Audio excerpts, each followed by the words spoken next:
Porque quando ela custava 60 centavos, o valor patrimonial da ação era 61, tá entendendo? Então, você comprava ainda com risco. Hoje, você compra sem risco. Não há risco nenhum. O valor patrimonial de uma ação do banco, até sexta-feira passada, era R$ 50,20. Agora deve ter aumentado, que eu preciso pesquisar novamente. O PL do banco é o menor entre todos. O payout do banco é o maior entre todos. Então, eu até agora não consigo entender por que o banco custa tão barato. Então, o que eu procuro comprar são perspectivas. E eu não tenho dúvida nenhuma que logo, logo o banco terá suas ações desenvolvidas a um nível que eles possam eventualmente chegar até o valor de patrimônio. Então, existe a perspectiva de um ganho muito bom. E eu andei comprando mais, por incrível que possa parecer. Na razão que o banco ele é pressionado, porque ele também é alvo de locações, eu tenho comprado. Eu tenho também muita simpatia, como o Warren Buffett também tem, uma simpatia muito grande pelo setor de seguros, de resseguros também.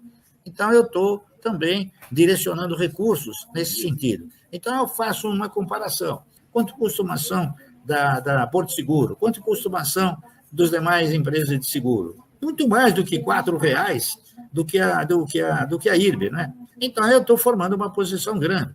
Por quê? Porque o conceito de se investir em ações é que, quando você formata um investimento qualquer, direcionado para renda garantida ou para renda fixa, você ganha em função do valor aplicado.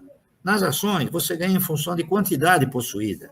Então, você tem que ter a maior quantidade possível de ações para poder ter um desempenho muito favorável em relação aos dividendos. Isso aí não é mistério, isso é óbvio, está entendendo?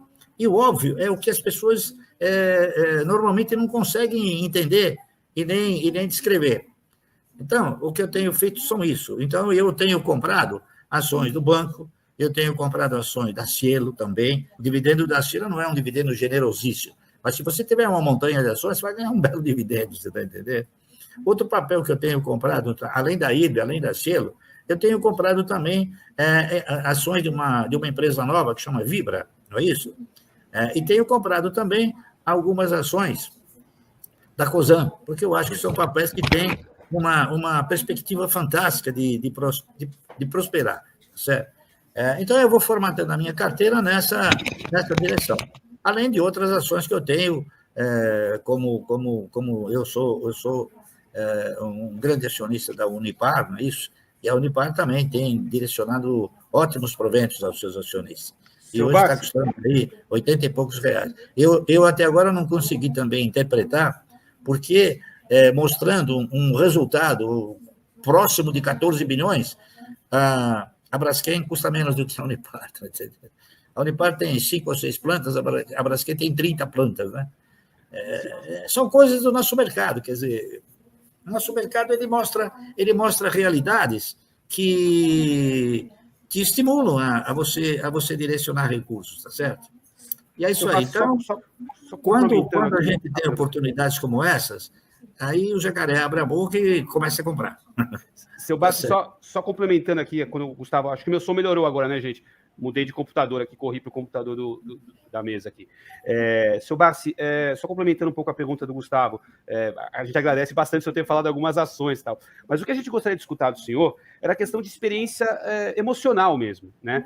Nesse momento de estabilidade, quando a bolsa cai, qual o tipo você não gostou da palavra conselho, mas qual tipo de atitude deve ter tanto o assessor de investimentos como o investidor nesse momento de instabilidade, nesse momento de que a bolsa sobe, cai, etc. Meu som melhorou, gente? Meu som tá melhor agora? Tá. Olha, no momento de instabilidade do mercado, o investidor tem que ter a estabilidade, porque ele tem que interpretar o seguinte: qualquer mercado de valores, um país qualquer, ele tem que ter os preços, a formação dos preços de uma forma natural. A gente tem que interpretar aqui que, enquanto eles não se conscientizarem que a alocação ela artificializa os preços, então você tem que analisar dessa maneira. Você tem que olhar e falar, bom, esse preço aqui é um preço que está artificial, certo? Então, você tem que ter a cultura suficiente também de avaliar todos os fundamentos para poder determinar uma trajetória. eu faço isso, tá entendendo? Por quê? Porque eu interpreto que a definição de mercado de valores universal não se aplica aqui no Brasil, que a definição universal mercado de valores é um mercado de risco. Então, aqui o mercado de valores é um mercado de oportunidades. Então, as oportunidades elas vão se formando na razão direta das crises, na razão direta das inconsequências administrativas do poder público, não é isso? As inconsequências da CVM, a falta de atuação de um CAD, não é? Enfim, e o grande interesse da Bolsa também em gerar especuladores para o mercado, né? A Bolsa não tem interesse em criar investidores. Eu vivo falando isso e é uma realidade, né? Eu acredito que o mercado deva ter 10 investidores, eu e mais 9. O resto é especulador. Não, fora do Brasil, eu acho ridículo o cidadão procurar oportunidades onde elas não existem. Ou, se existem, não são comparáveis com a daqui. Eu costumo dizer o seguinte, e já falei para vocês, o mercado de ações do Brasil tem uma definição diferente dos mercados internacionais, aqueles que são mercados desenvolvidos, né? Esses mercados desenvolvidos, a definição deles é que eles são mercados de risco. Então, você compra um papel que o valor de patrimônio dele é 1, você paga 50, você paga 40. Aqui não, aqui você compra uma ação do Banco do Brasil pela metade do preço que ele vale, né? Então, eu não vejo nenhum risco aí, tá entendendo? Então, eu acho que essa situação é uma situação que um dia vai convencer, não há dúvida nenhuma. E outra coisa que eu interpreto também é que o cidadão brasileiro, ele, por exemplo, fala-se bastante aqui na questão da educação financeira, né? Eu concordo que as escolas tenham que desenvolver um ensino para mostrar uma certa educação financeira, mas eu interpreto o seguinte, que educação financeira, você estará financeiramente educado a partir do momento que você não gastar mais do que você ganha, tá certo? Aí você está educado. O que eu acho que o cidadão tem que ter é cultura de investimento, é saber na mão de quem você deposita os seus recursos. Por isso é que eu acho e analiso muito o gestor da empresa onde eu estou investindo os meus recursos. E, geralmente, esses gestores são gestores de excelente nível, está correto? É isso aí. Então, eu privilegio exatamente isso. Sobre o mercado futuro? Sobre o mercado futuro, eu não sei se é o mercado futuro ou o futuro do mercado, tá entendendo? Eu acho que o futuro do mercado ele deve ser muito bom. Eu acho que o brasileiro tem assim, muita chance de acordar para o mercado. Eu acho que o brasileiro hoje, principalmente o lado feminino, né? Eu tenho sentido uma presença feminina com mais intensidade do que via antes, e vejo assim. Agora, o mercado futuro é uma coisa que é uma coisa muito difícil de se avaliar, não é? O mercado futuro, ele futuriza coisas que às vezes não existem, né? Por exemplo, há um passado não muito distante, você vendia o futuro de um boi e você tinha o boi. Você está entendendo? Acontece o que acontecia, você entregava o boi. Hoje você vende 55 mil bois, você não tem nem fazenda. Está entendendo? Então, o mercado futuro precisa ter uma fiscalização muito intensa, porque foi o mercado futuro que, em 2008, acabou prejudicando inúmeras empresas grandes aqui no país, como a Sadia, como a Aracruz, né? Enfim, eu vejo o mercado futuro como uma incógnita, né? O mercado futuro ele poderia ser muito intenso e melhor dimensionado se o cidadão tivesse uma boa cultura de investimento, coisa que ainda o pessoal não tem. O nosso esforço, o vosso esforço, tem sido exatamente no sentido de proclamar esse investimento, né? Essa cultura de investimento. E eu acredito que um dia nós vamos conseguir, tá certo?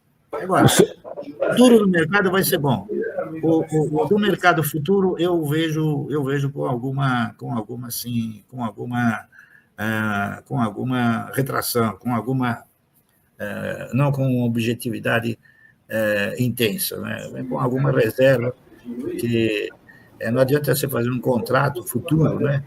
De dólar, por exemplo, se você não tem o dólar, né? Aí, se o dólar ele foge daquilo que você fez o contrato, ou você quebra, não é isso? Então, o mercado futuro ele tem, assim, conexões perigosíssimas, né? Essa que é a realidade. Isso é o meu interpretar. Sobre o mercado futuro, seu Bárcio, sobre o futuro do mercado e sobre as mulheres do mercado, eu queria aproveitar aqui e parabenizar o senhor pelo excelente trabalho que o senhor tem feito com a sua filha Luíse, que está se preparando aí para cada vez ser uma protagonista aí do mercado. Né? A Luísa, eu achei que ela ia participar, porque ela está sempre com o senhor.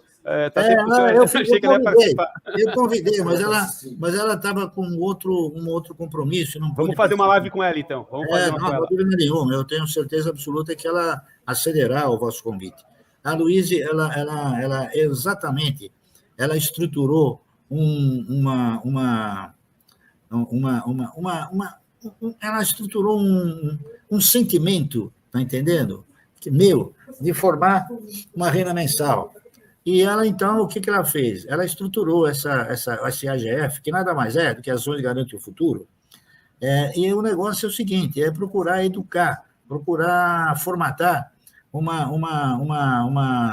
forma de você gerar essa cultura de investimento a médio e longo prazo. Então, é tentar educar o indivíduo para que ele possa avaliar e operar no mercado de valores dentro de fatores e dentro de circunstâncias que possam efetivamente resultar em positivismo na sua função, em ter resultados positivos. Tudo que é feito na base do exagero, ele acaba não produzindo o efeito desejado, né? Eu também ganhei um touro, tá entendendo? Pequeno, claro, muito menor do que esse. E eu fico, de vez em quando, eu mostro para as pessoas, ó, isso aqui é uma representatividade, isso representa o quê? Representa a força, representa o empenho, representa, enfim, a participação, né? E é isso aí. Agora, a Bolsa fez uma coisa que talvez possa ter sido um pouco de exagero, né? A Bolsa devia ter estudado, na minha opinião, mesmo que tivesse um touro daquele tamanho, não deixá-lo assim no chão, tinha que ficar de uma forma tal que houvesse dificuldade, né? Ou então colocá-lo numa jaula, né? Está entendendo? Eu não sou contra ter um touro, claro, absolutamente, mas talvez é uma coisa assim mais melhor representativa, menos ostentatória, está entendendo? E você colocar um touro de ouro, não existe um touro de ouro, né? Existe um touro que você devia colocá-lo mais ou menos na cor que ele é, né? Ou na cor de um dos tipos de touro, né? Numa das raças, né? O malhado, o preto, o marrom, né? O touro de ouro, ele lembra assim muito a estrutura egípcia antiga, né? Que era tudo de ouro. Eram deuses de ouro que nunca resolveram nada, né?